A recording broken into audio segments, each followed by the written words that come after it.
Thank you very much for joining me for this, I hope, important message. During these unusual and uncertain times, we've tried to communicate. We tried to communicate to a variety of constituents, and well, there's none more important than our own alumni. I want you to hear from me things that are going on at Lipscomb University, give you a quick report on how we're handling the pandemic, and also share with you some other things that are outstanding about our institution. You are important to us. You are the ones that carry our name, and for you, we work every single day to improve the value of a Lipscomb degree. If you go back several months, we can hardly imagine that time, but back into March and April, and we were beginning to understand the gravity of the pandemic, the COVID virus that we are wrestling with. We began to realize that it was very, very serious, and especially in higher education, we were grappling with what it would mean. The Chronicle of Higher Education at one point had a title on one of its stories that said, "The coronavirus is actually upending higher education." We've had reduced budgets, we've had layoffs, we've had even those people that have thought the very nature of our industry would be changed forever. Well, here we are a few months further down the road, and here we are not anticipating the academic year, but well into it. And I think we have a little bit better perspective and want to share some of that with you. In March, we were beginning to understand the virus was something that was a worldwide challenge, but it was also very, very real in our own communities. You've experienced it in some form or fashion, I am sure. And we were wondering, well, how you deal with the essence of it and also open an academic year with 6,000 students and hundreds of faculty and staff. We worked all summer. In fact, the faculty and staff worked their hearts out all summer getting ready. We have redone 107 learning spaces. We've changed our dining options. We've taken every single class and put it online so people have the choice of studying face-to-face or remotely. We have brought in experts. We've created new protocols. And all of that was something that people turned and quickly embraced. We have a new director of health and wellness. We have administrators who have radically changed their responsibilities.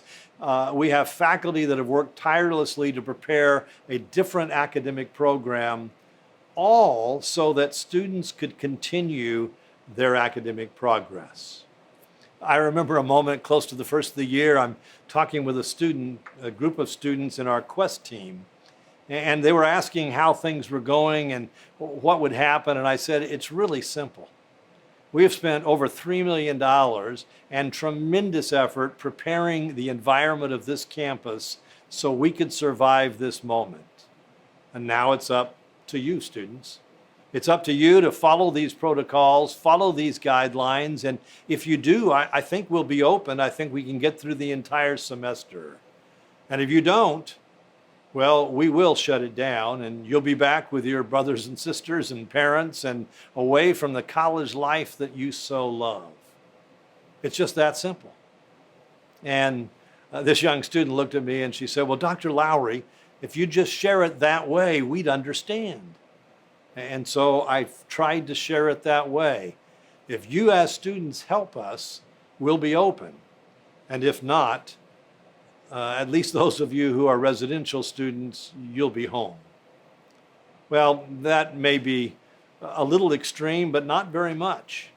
And the reality we faced was a reality that said our future this semester depends on our students. Now, if there was ever a group of students in the world that I had confidence in, it's Lipscomb students. Because Lipscomb students have a sense of character that I think is different than students at some schools.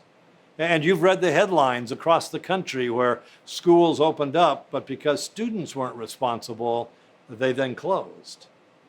We are past one date that is so important, October the 1st, because we felt if we could get the first 8 weeks done successfully, we probably could finish the entire semester.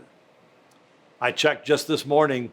We have 3 COVID cases. We have about 38 people in isolation or quarantine.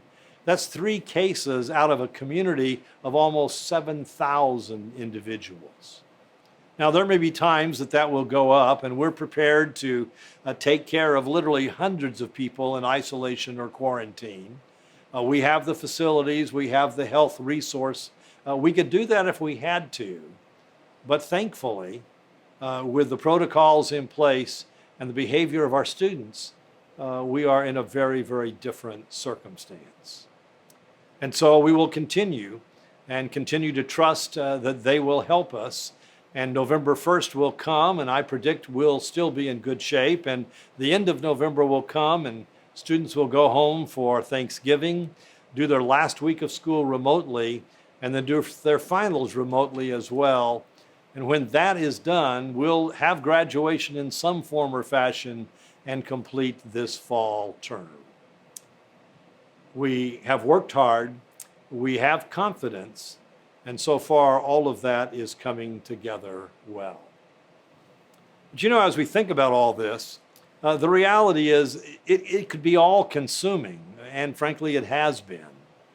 But we must not be consumed by it. It can be all consuming in the sense of our time and our emotion and our energy, but we have to somehow at some point not let it direct us. We need to make sure we're directing and embracing an institution that's doing very well and going into a very good future.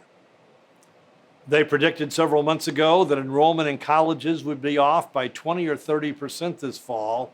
I never thought it would be that bad, but our first indications are that college enrollment across the country is down about 8%. Almost every college I know of is down in terms of enrollment. But I'm so pleased to report to you that Lipscomb is up 6.5%, almost 300 more students than last year. In fact, we have a record number of first-time freshmen, a record number of undergraduate students, a record number of graduate students, and a record in terms of retention. Almost 88% of the students who were here last year have returned for their second year. And so we are extraordinarily gratified and thankful that those students are a part of this growing community, even in the face of some difficult times for higher education. But we also know we have to be alert to opportunities, that around us, even in the midst of a crisis, there are opportunities, and we need to be alert to those and prayerfully accept those that are offered to us. A number of months ago, one of our trustees called and said he knew that a seminary in the Southwest was closing its program in archaeology and wondered if perhaps we would be interested and if, he could take the lead in negotiating for it. Well, we were so pleased to think about that, and as we thought about it, I have to be honest with you, archaeology was not at the top of my mind or the top of my thinking 3 or 4 months ago. And yet, here was an opportunity, and here was a trustee and a supporter, and all of a sudden, we announced the Lanier Center for Archaeology at Lipscomb University. It made a headline in Christianity Today, and we brought the 2 world-renowned faculty members, about 25 graduate students, and Lipscomb's first PhD program to this particular campus. I didn't really understand the significance till I was chatting with one of the archaeology professors, and he said, why this is important? If you're a Christian university, if you are a Bible-believing people, you need us. You need archaeology because we provide the context for the Bible that you study. And I thought, that's true. We know the truth of Scripture partially because the events that can be discovered in terms of archaeology support them. But that wasn't the only opportunity. For months and months, we've been talking to those at the Austin Grad School of Theology in Austin, Texas. Austin Grad is a school that's been around in one form or another for over 100 years, but as an independent seminary, times are really difficult. And so they asked, and we responded, and Before the year is up, we will have acquired the Austin Graduate School of Theology, and your university, Lipscomb, will not only be in Tennessee and online in many, many states, but we will also have a facility and a presence in Austin, Texas. We will add to their theological work. We will take a number of other degree programs there. We will also invite students from Texas to come to Nashville to study. Maybe we'll even teach those Texans how to enjoy pork barbecue as opposed to that wonderful beef brisket that they're so proud of.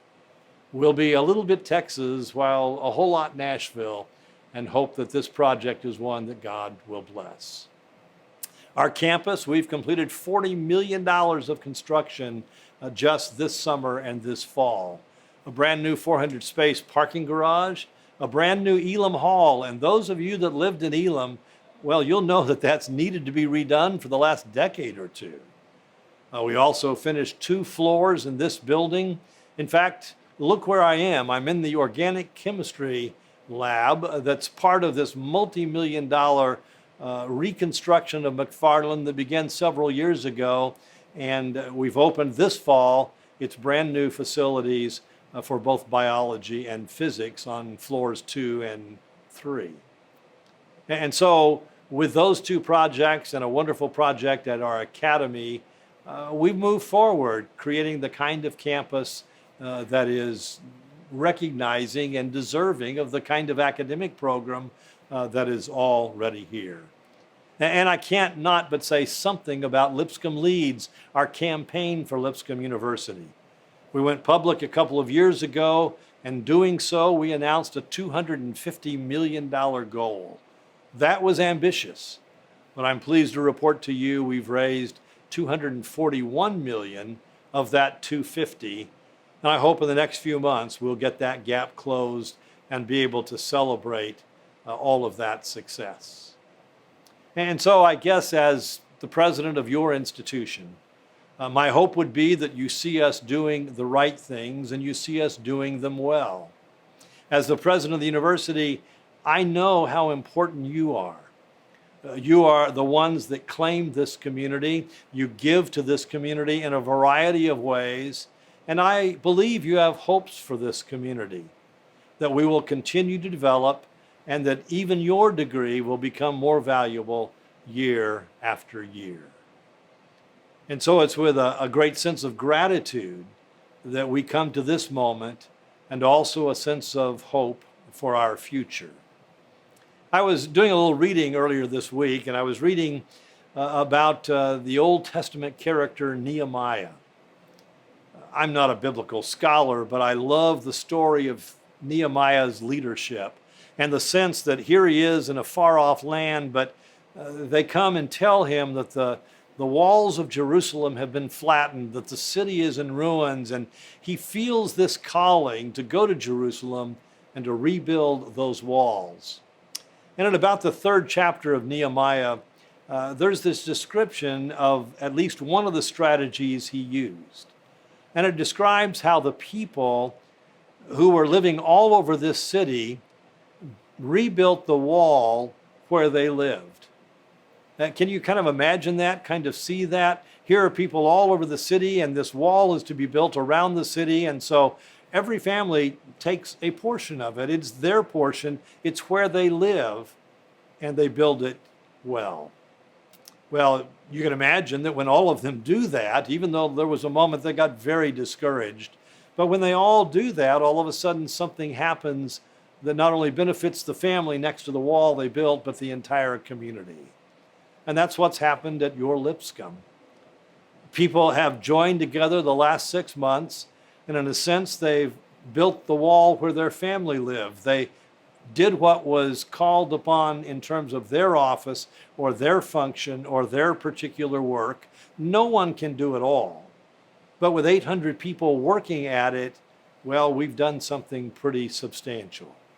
And so we thank them for their diligent work on behalf of this university, the students who are coming to us, the families that we serve, and alumni that want us, I think, to be successful in our mission. And we're grateful. We're grateful that God, in His providence, has blessed this community and trust that that blessing will continue. Thank you for being interested in claiming who we are. Let me know if I can ever be of assistance to you. May God bless you during these uncertain and difficult times with a sense of His peace.